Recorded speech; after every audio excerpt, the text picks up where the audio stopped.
අම්මා මිය ගිය පවුලක් දිහා බලුවොත් තාත්තා මිය ගිය දිහා පවුලක දරුවෝ දෙන්නෙක් සංසන්දනය කරලා කතා කරොත් ඒ දරුවෝ වැඩිපුරම වැටිලා තියෙන්නේ අම්මා මිය ගිය පවුලේ දරුවා. අපි දැන් කෑම කඩයක් කරන්නේ ඉතින් නංගි මාය දෙන්න කණේ කරන්නේ පවුලේ ව්‍යාපාරයක්. සහයෝගිත්වයේ ගන්න පුළුවන් වෙන්නේ කාන්තාවන අපිටම.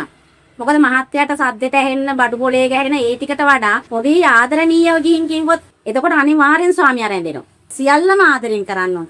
ඒ ආදරණීය බව මත කවදාකවත් වෙනස් වෙන්නේ නැහැ. කාන්තාව අපි ශක්තිමත් නොවිටොත් කවදාකවත් මේ රට ගොඩ ගන්න බැහැ.